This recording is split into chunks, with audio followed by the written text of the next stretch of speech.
akela moy dia sara korja comme no programme be la rente ni talan ni flasida nka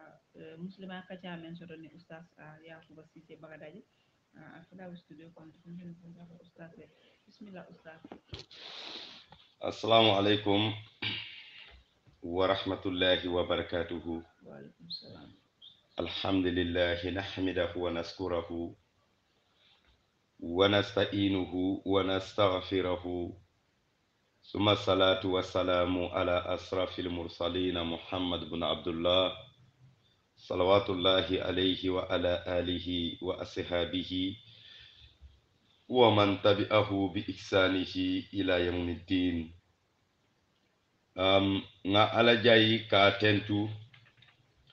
jayiro men ta sila dandula to kasal kila nyumama sallallahu alayhi wa sallam kila men atale fisiyata da fengu mume beti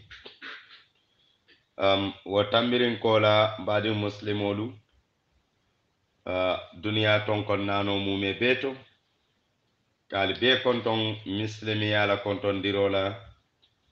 badiya konton dirola famajio konton dirola arjanna dingol la konton dirola natelemu assalamu alaikum wa rahmatullahi wa barakatuhu. O tambirin kola nim fundol manyina nun nakacha bundabe lori nun damen wala mu nabiilay Musa alayhim salatu wassalam hanim bi mbatale la khisa kono nabiilay Musa alayhim salatu wassalam anin qaruna talata nyamen ila alihalolu kenya ngawole kacanun komanto fo qaruna natana masibo soto ala fantaworo sabula anin ala fisirwalle ya sabula anin ala kola diola mansatallala yamarola waman nana ke kairoti qaruna yen faketa yen masibo menti anin kasaro wakola bi insha Allahu nakachabe continue la koten katenten hanin bi mbe Musa la khisa la kono kata ani ala la jomba tema natalamu nabillahi qalirti nabillahi qadaru dol ko qadaru dol ko qalir nabillahi qaliru ate ani nabillahi Musa itemo khisa kenya al halo mbenana la domandin kacala woleto jannin wato ben sola damento wa kammala Musa alayhim salatu wassalam atele nane nyinin karo kenin mansatallala nyinin karo men fanata nake sababoti alanata kibar nin nabillahi qadirullah fanin annabillahi qadiruna tana nyoje wa kammala Musa alayhim salatu wassalam jannin atabe mansatalla nyinin kalanun anna Musa nabiyillahi alayhim salatu wassalam nabillahi Musa alal annabiy molam alla kisona la tanko bayen sa'ala rabbahu faqala ya rabbi in kana fi ibadika ahadun huwa a'lam minni fadallani alayhi nabillahi Musa lako akom mario nin ayata jombe bulu banko kan hadama de men yelondo soto katambinin nta Musa la lafta yenjerindi katara wojong nyinna فقال الله عز وجل نعم في عبادي nabi almasatallakum nabi la Musa ka hankay mansabu nyaari ma kay na jongoli kono jongbe je me yalon ko huwa a'lam minka wala londo soto katambi ita Musa la ثم نعط له مكان قدر عليهم الصلاة والسلام وأذن له في لقائه. التالى من سناتنا قدر الله سبت دينكرا فنبي الله موسى على كاين دنيا تفنن puriyeta yaño jeñoya nabillahi khalilu ate molem mi yalon ko awulu fa mansa balem afama mu mansalati mansa mi yalon ko ala mansa ya warta bake nabillahi khalilu bari atana ke moti ala taala manso ya so bake alay ilmul batin diyalale an ilmu zahir man satalla ya so wala ala la kerekero kan yalon ala la ka soro ke jongala ala kerekero kan a alafta ke so menna ala la ka jongo suwandi ka solondola asatara hanaman ke kala ko ela katole yo be sabuima hani ni wala ma hadamade ngo dole be kerin wala batani kato men ke londo noma sambi ni londo mu pesa fenti wala londo takunna ijato bala imma takunna sanganin bankote hake ka wakilo nin kato men ke londo nyinin kammala barman satalla ate fangala kerekero kan anin ala soro kan anala la nyino kan ase suwandiro ke nin ala jongoli kono jongolula ke tambini ni nyoda kabrin soto bunda kenyala simaya kenyala baljato la nyinya kenya londo ala haloto anin fisamante ya nyoti wobe ala le bulu ala le kala jongolu tambindi nyola wanyama ayatara ta mansatalla fangale ya kere wo kere li nyala nyin kammako jongolu te kanyan nola ate ala la soroto ni wonte nabillahi Musa ala la kilalem mansatalla kitabo jindiya kannan e ka fama tawrata soro memba kono akanyanta sora wulikili wa sora wuli kilimo membe tawrato nyin kono nabillahi Musa ala ya londindi ya mume bela aya be fahamu walatinna lundo sotota ay kawando ke bani israila ala mogolien ay kawandi ay yamar ay kawandi ala mol nata na nyin karo kala kay Musa yamira alay da fenso adama dim kundato meyelondo soto koyta Musa nabillahi Musa e duma jube ay santo jube ako laysa ahadun a'lam minni ako monte kerin ala la hadama dingol kono meyelondo soto kanta Musa si walatinna man satalla ko lonna be kan santo maana hadama dingo tusuru kana kara ifanje santo ifantema kundan kayandi wato mume bela nin ayatara itikala fi doron yetara santo doron imma ke fansikandi santo isatara alaye doso lomfengo dola wala tambita itala sorola man satallahi mendila katum ala taleka kere loki atale kala jongoso nin ala dumbe soro kala buka sara mola nganyim fen karle sika ngadin na jon karla wa kamala kabir Musa parata sayin pour ka khaliru ja sulata sayin kaje kabir man satalla kay ko na jondo be je Musa wala lonta ka tambi ita Musa la akoma satalla ko kay sayin lafta yala sabati dula itanna ngata ngaji fonsi sotoro keno abudu londo dola ayenda menna alako Musa e ko ala sabata dinkira abe baleta fankaso kono akay barabe sabatirin fankaso damen ebe tamala ba jenjengolo la ba karala akay bari be slafando bulale kun wasila fando wala be kala muntu wala mu yewot jagankol ko yego yew akaye bole bulale kun nini wo yego tata agatara tabirin banding ila sila fando lemu woti de bari nin konko ye muta fanan isi wo yewo nyinta ya domo ye do doma bala nin wato min ifutata nabila khalur be damen na ala dulato ala pala soto ni sita baje nyawo nyin kara la je dorom nyi yewo men muytale sila fando ti kadomoro ke yewo nyin menna nin konko ye muta wo yewo nyin niyo be dunna woleto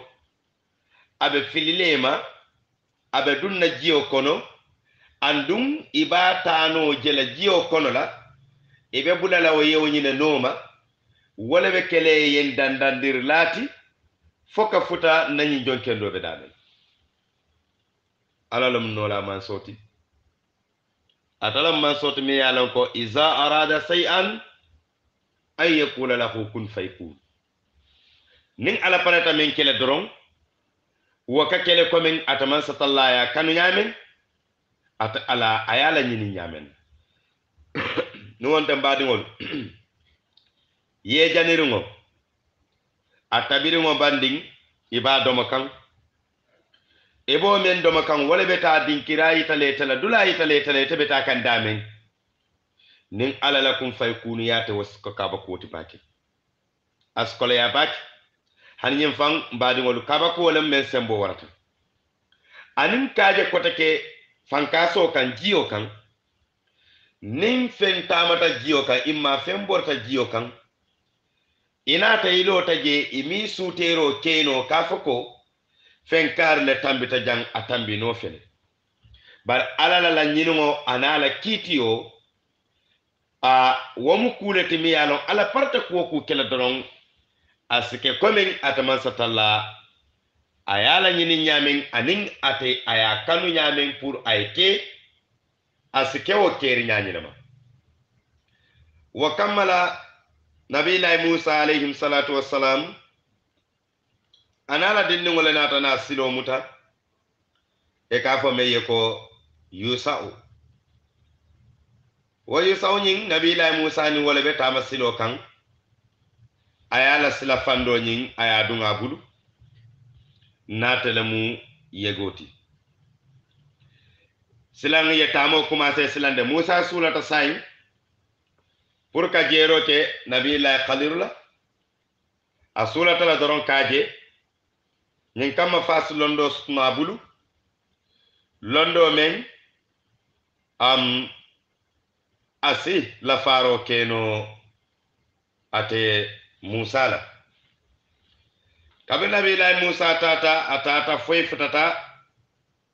dinkira doto berobe je bereba wa bero nyin anabillahi Musa ye fonyondi je tamo la bata kamma ba yetilo tama yesuto tama inata tilo tama koten jannibe dunna wularo kono yo fonyondi kewoto jelamo Musa ko ala fondin kewye ko akayen na domoro nati kadu na yinta masilo kan silambe damin konko janna mbatandile nyin kamma nga domoro ke isaje nsi bambanno nyamen na tamo kan nga kontine kata fonsi dinkiraje no fonsi moje no kamen nyini jelamu annabillahi Musa ala kafunyoñi men anabe silo kan ako Musa en alayhi salatu wassalam elawo fonyondi ko la wa bero kan ako Musa e ko imaje wato menna ngam fonyonin bero kan ntanyinata yego nyinna wo dingirale to bare fen na manyinandi wo yewala je na manke saytano lati nyinata la de annabillahi Musa kay ko akay jelam dinkirati dame yalom mbe dame nyinin kan akay ngamurun kataje inyinata yow nyinna dame katum bo dulale nyinin kan ala ye wala kenya taman seroti nyin kamala ko nim futata je doron a mbala jongo men nyinin kan nyanta kaje jereto wa kamala yusau ana annabillahi musa inatana murun kata fe futata wadingirato iga fonyondi kanin damento kabiri futata je yatara yego nyim funtita kerama kono yake men kono adunta nin ba kono la kabira bulata ba kono ye yawo nyin tano nyin yaje kata ba joyeto mazma bainahuma ba fulo ni nyotema akaye ko yalla yusaw kay nyinata yawo nyin na walato yara nabi la qadir be jele akaye ngabla no maro ke jela kabiri futata je inatana man satallako fattakhadha sabilahu fil bahri sharaban nabi la musa anin anatana bulanno maroke fanka so nyin kono taran silo la yego nyin tilintani damen fokata ka jero ke mola natelemu nabi la khadirti abe men nyin kanu lonnaliko yego nyin na taran silo men nabi la musa ya noma e koni yewo nyin tambita damen to la doron kabir musa ba bulan noma kan na tambita damen na non ka ja musa yele akatama nin banku kulole kan je bari yewo men ba nyaato be tama kan jiyo kan nabi la musa ba noma kan bari musa kabira bulata jiyo kono masatalla ka jiyo jandi anyato bari yewobe tama kan jiyo kan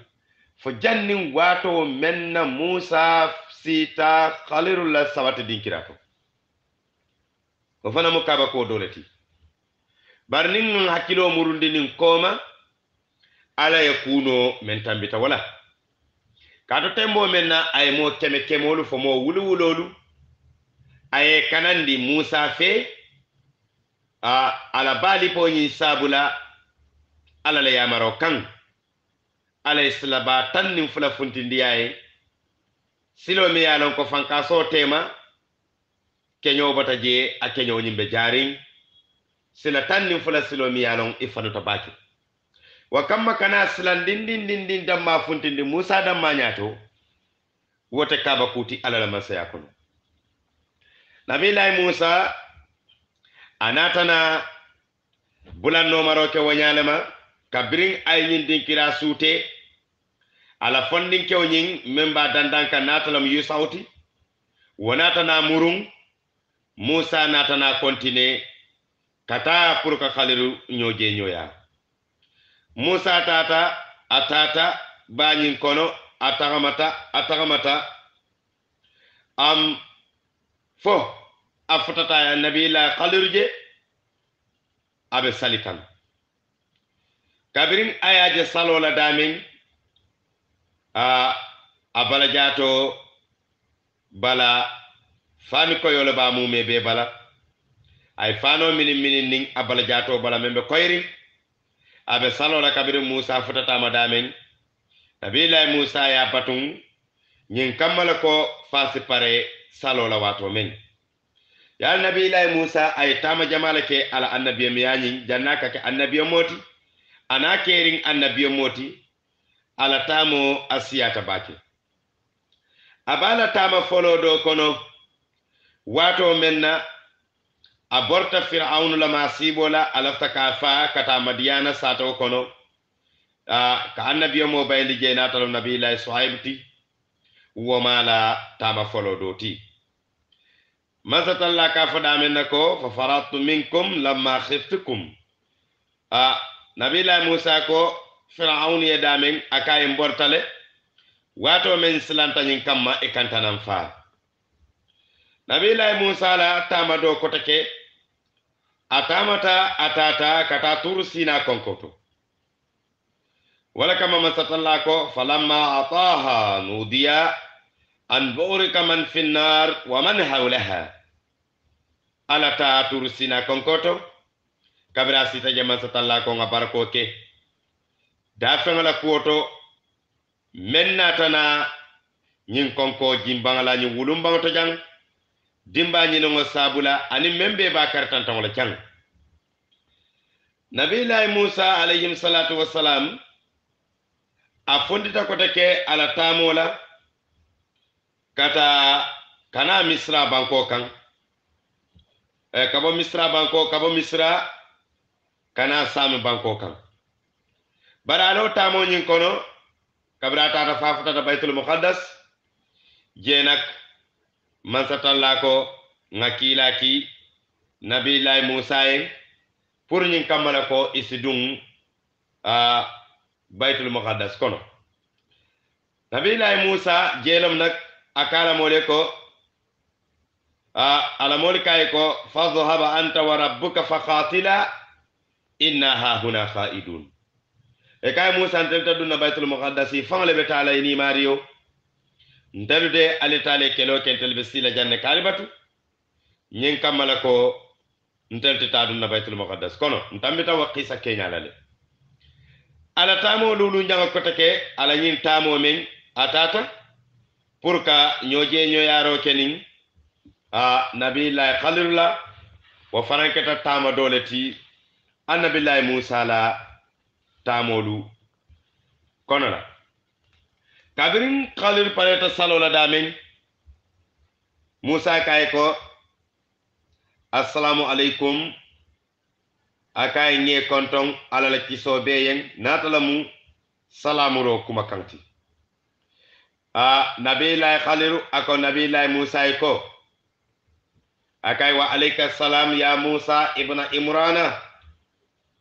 akay nyejo eta Musa Imrana dingo Musa nyejo ila kontondirola nabillahi Musa kay ko akaye te entolom min tole eta khalil yentolom min akaye ko manso me yalon ko atale yete da ayeso ataman satallale ente fananda kanso ataman satallale natanan so londola londo men ameta Musa sola wala tin ataman satallale kitiyo kan ayentar dinkira yitandila nyin kamma fo sinji comme mbadi ngol Musa nata men na janna ke dante khalul fanga bala silo mume be dante kan janne Musa ke dante nyimmu alala kere kere balati de ani alala soro wala tinna aketa kaba koti bake alaka hadama dungol londindi nole ala kere kero kan alaka hadama dungol sono londo kono womu kerekerero lati alala kerekero kan woto kamma o manke kuti mi yalon ko nin hakilo fanse sonno wala kawo soso nabila khaliru jube amanke kilariya moti bara alala jon kendolem abe Musa kibaru kan ala silo kenyala ayatara wala keta sinya foloti atani Musa la nyoki janni Musa ke dante ay alhalo kenya mume be fo nabillahi Musa akay man sole yel londindi man so men ntanita Musa mume be bata man so nyina batkan akay wala en kibar wala en londi ela silo alhalo kenya la wa kamala je ibo ka cha kono doron kunona ta men mukana kuno ti kanana kuno kabri wo kunona ta dama ya tampangli ko snyo bala ajita ay jio fankaso jio do choke kami atita ni santo khalir ko Musa ya kay nyin kuno ya landa bang Musa kay hani akay kuno nyin kabira ya dampang ko snyo bala ay munafo Musa kay mawolo akay nyin jio men fanan da kutu kilim menta jio to anatita akoto dum Musa kay malo ako Musa kay nyin kuno kabrin aya dampang ko snyo bala kuno e kuma kan folo men fo aka bari nga ala tentu ka jay man so me yembendi nyim bendin kirata la ni jonyu ma fulo la ben dulatu nga ala tentu nga jay man so men ayen harje kan jerindi ala ñin jonñuma fulola ela ñin bendinkira ñin to ako ay jiyo ñin menta ko bari nañin da kutu kiliŋo nin aya tara si fembondino ñin fankaso jiyo nala dino nala siyala sambi ñin luntan nala si fembondino mola kuwoto ay men tarandi wala londo kono abe ko woto nabilahi musa ate kaliru la londo banno la jannin ala bala duniya kitala katu nun kuno la da kutu killing ite ko ego le sumanna fankaso jiyo la konto la jiyo men ima dandula long ima la dinongolong mbadi ngolu wo mu yiri garo le timen ngalon ko hakilo ta yiri gano la sonde me tamutano la jelum nabilahi musa ko khaliru ko akayen nata fo isil londindi fengola man satalla aye londindi men alaka fo wala alquran kono fa wadada abdan min ibadina ataynahu rahmatan min indina alako nabilahi musa e jongole tara jongome yalon abenna jongol le kono na jon kendolem alako bari nganemo diyala adunga londo diyala londo mi yalon ko asiyata baki musa kay bari lafta kenoma poro fo isilondo ñin isin karandi mana nata talibe yala lay budu yen karandi nata londo le ñini budu andu waya tara wotumo nabi ilahi musa be tembo mento yemira alay kitabo di men nan tan lañin qur'ano sora keme sora tan ninnani wala ba kono nabi ilahi musa la tawrato sora wuli kili wala ba kono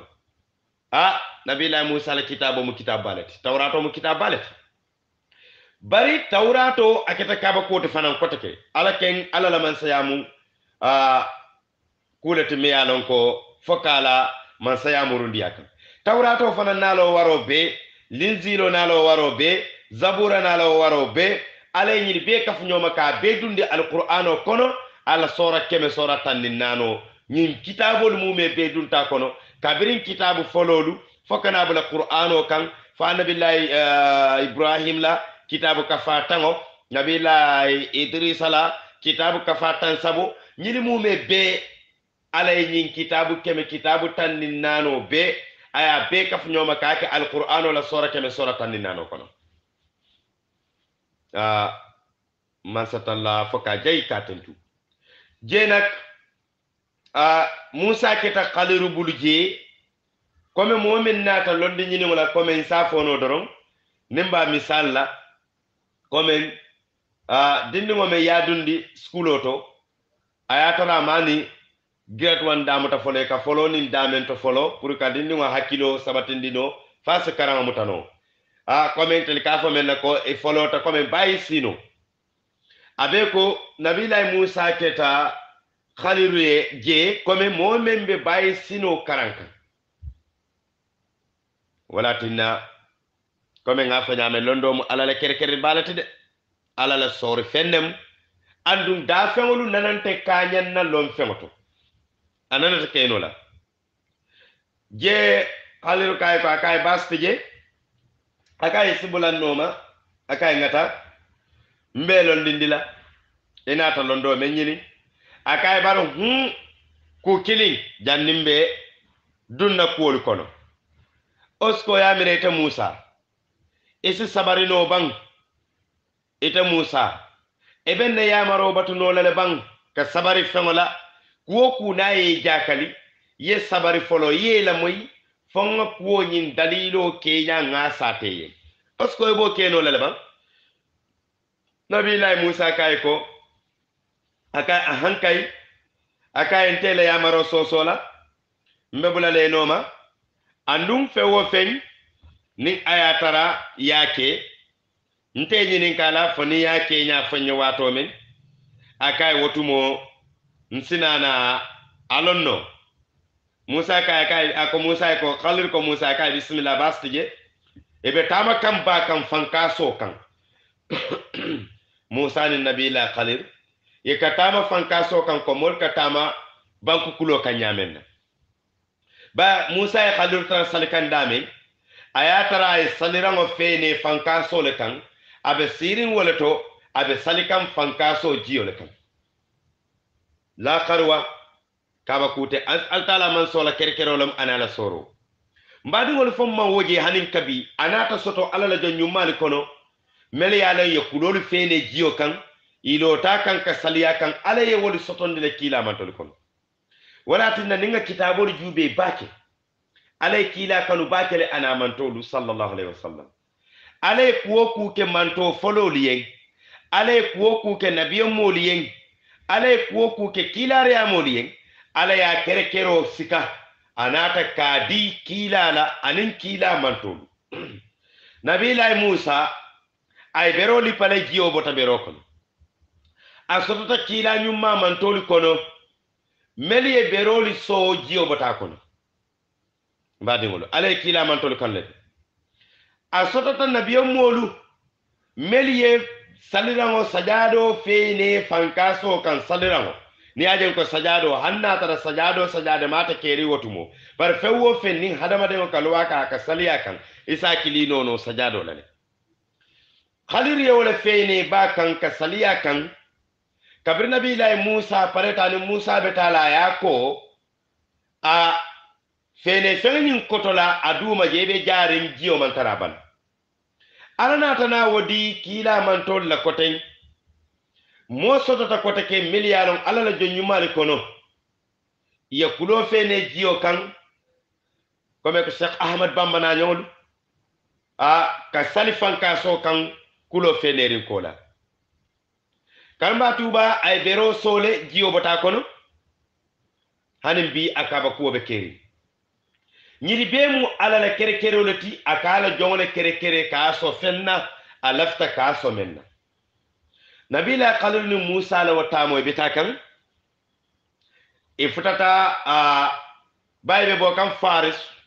kata Rome e botanam Faris ma fangala kata Rome banko kan worom jeelum Italy fanka so kono nyin kero keta walato kabriye kulungu tara loren kulungu me yalon ko wala nyantay tele tendi la kadum Rome kono Italy la kapitaloto wo kulungo nyin kulum beta ba barana take kaba kote fanan mon membe dendin kulungo nyin na merita mu kulungo nyin ti mo tannem bari nyin mo tan ifama bantale bari nyin mo tan fanan keta moleti mote kono men timmata dobe je wo mu nyama toleti dobe je nyakiling lebe wala dobe je bala jawole be wala dobe je murgunte wala moti dobe je mumune la moti dobe je finkinte la moti dobe je akule ka boyndi wayolem manam wayole bala wakama dobe je lanjuru tolem ebe wonyalama ila ala halol mantimma e kono la melifisiata do manding mo lulol melifisiata e kono do manding walla ka do kuwo ke kulungu nyinna ni jita luwolu muy kamen soto kulungu nyinto wala kanyanta dinar wuli kilin wo mu alala kere lole tili wo tili alaka harjew men di la kulungo nyin kono dinar wuli kili e ko harjew men soto kulungo kono ni nata e ka wala sam balu wala ka domo bar nyama to wo bukata finkinte wo bukata murkunte wo bukata wayo kamen fanan boyindi wo fanan bukata nyin to man tolu dolu wala kata bala jawto katale men nya kilungo teta wa katale men ka juma akara kilungula o fanan katale mel ya le fisiyata nyin doluti sayin qalil ni Musa bulata wa kulungle kon ako Musa ko bari yalon jannin ka tamo kuma senga kuma le foyenunde Musa kay ahankay akay kana nyinin ka kula nga ku ke kana nyinin ka fana nga koto foye Musa kay bismillah khalil ye nyum terrain wala manam sepur la wala ay kulungo sepu aya wala kilingo bondi aya fay jiyo commence ta kadun kulungo kono kabiri jiyo commence ta kadun kulungo kono nabi la Musa ko khalil ko akaye khalilu akaye nam akaye ebe kulungo tala ba farala ela fitala ban kantu nandi nyim fanka so nyun kono e felenti ye kulungo ta ya fara jiyo be dun kan kulungo kono khalir kay Musa akay bar ngani foye jannimbe silo commencé la de nkoye ko ita Musa ita nyinnola ka sabari aya tara kula memen kela innaka lan tastati ma'iya sabran ako Musa ko nga foye le ko ita sabaro no lam fe qala Musa kay la tu'akhidhni bima nasita wala turhaqni min amrin usra ako khalir ko akaye nyemdo mu mistake olet e kana mutanna mistake ola aka barkana kulan kan fanan ku kaba ku me yalon ko nsonne me wota mutanola ako khaliriye ko akaye kula ke jamen akata kaba ko timbulude akida faro awaratan kam bake jiyo felenti abdun kan kulun kono mu khalir ko Musa ko akaye bar nga foyele kana nyininka fona nga kenya foye etata iteta ko take khalir natana ay dindi wolu taratulungu la badala bajenjendala dolu ko satelum sateme ka fuje ko Antakya sato nyi jemu kartantan dole ti Rome kono Italy kono jemu ma fan dole ti nunji satandinam amma fanlati katar Rome kono Italy la jiyo benta jeleti kabriye dindi wolu taratulungu la badala dindi ngo me yala tele nyi nyaate beti abala jato be mala khalir jita kulun kono dara dindi ngo nyubulu kungu muta dolu ko lipa kungulo ta ya kungote dolu ko ya landila e murole ta ya kanate Musa ko khalir ko akaye akatalta nafsan zakiyatan akaye be wandi dingo fala din nyon din bete din kendo din ngo me yala mani bali khiya folo ibe mo fala aman kuke nyimman si kuma nyimman ku jawke men si jare yen kafa khalir ibe wandi dingo fala munna ako Musa e bari nganyim foyelen ko ninga kuwo kuke kana fonye mune yembula nyin kala faninga ko to foye aka bar meta nyin fole Musa kay ko sai ninge nyinin ka kula simbay yembo ndinoma aka sai te nyinin kala ko tan ninnu nge nyinin kay simbo ndinoma bar me yen jaxali akatalta nafsan zaqiyatan bi khayri nafsin lakad zita shay'an nuqra aka yekule ke jam yalan ko nyimu ku kondi balati ka wandi dingo fa wanyama dingo me yalan ko abe senyarin ayatara man ko ku ke ka fa wa fa nyala khalir ko Musa e aka ngake dalilo men ne malon ala aka ko alam akul laka innaka lan tastati ma ya sabran qala in sa'altuka an shay'in ba'daha fala tusahibni qad balagta min ladunni uzra aka say nim pasta jang ni nge nyini ka ku kotenna e ka mbayino ka say letan dandar lala etata idunta sato kono Antakya sato kono abenta suto watoti konko bela ye sate dun kewli ye domoro nyini ngebulu pour nyin kama fesi ma koy ye domoro ke atara nyini be Musa ma Khaliruma fen koto fo Musa e folode sate kono ye nyini karote je koy ko pour ye ma koy domoro to e man son ke dun tanjiya kadu dun tan niyama be domoro dilala e ka dingira la diyala folo e ka dun tan bismillah indi la folo a bismillah indo kola ye jiyo diyala o kola yena domoro diyala bari mahani jiya fan sakay su domoro dila bari wolum suto fanan nata ke sumaya balati sumaya nata wara wolum bake sumaya dunta bake kabri wo sumaya be kirin nabillahi Musa ni Khalil inata na tatoji tato mi yalon ko a warata bake ala lo konto santo atata kanyang sokonyo talulu fo men jam fatawoti andum tato la mu men afanu ta wanyala mafana bara be sila dale kan sila bakan sate molu libe tambi kan je ka silan nyin kamma tato nyin kanata na boyi kan ibai tato nyin tata la fanyin kelenta alafta ka boy kabri wato men ne futata non Khalil ko Musa ko aka mbatu Khalil na tane dum wo tato la ko tay tato tilindi okurbat ko Khalil ay tato nyin aya tele kaloku dole ko hani ibn Abbas Abdullah ibn Abbas ko hani de Khalil ye dum tato le ko to don ay tato tilindi bi iznillahi alala dunyo kan ay masatalla to bale kumandi ala ye to kerkere lingolu meli diala ay kiliro ka ala tala to senu dola tato muruta nyama tilinta musa ka akay qaliru janni be nyin kela janni be nyin tato wulinde la kanyi londe kayin tilindi te wonyama muna tinna ima fonte ye sinyin kenole ngafo sate mogol ko mballa tato nyillo no la liyen sai abelala sarato le kan wo sarato wala munti konko le bentella alben jolale alben sola domoro lale wo kolan salla tato nyillo khaliru kay kay sai kumo banta akay musa kay nam akay ni la tamo be lola jam akay be tamo lola janne akay ngafo elen ko eta sabarino la ala halolu lambe melike kan fonin nga akenya foye bari man na sabarino bari sai na tamo kono problemo men be sotota mbena na la dunne yen ka foye dalilo men be yo sabu aka musa fe malon hanim kulu kono la jiyo be dun ka wato be yemen famire sonde me kono ala en kibaro ala le fe ma wolo musa ka en tay men miran sonde me kono aka ha mbe kulu kono tay men miran sonde me kono jiyo be dun kan kulu kono wato me aka ha aka ete qaliru yo wolo aka ha ka safanye ako musa ya kai ko ala la annabiyo mo ala la kilariya mo men ala kitabo jindiya kan bani israilan ko la kila men ka bani israilan ko yamar ake fatandi nu wona tatu fankaso ko no jawobe kala nyaadi mbadi ngolu alay abdu yayi tandina abdu kamara ko nan ko aba hawjarin ko to ko ayayi tandina ko wato bantale fereng tumado isa al maula juma ko tango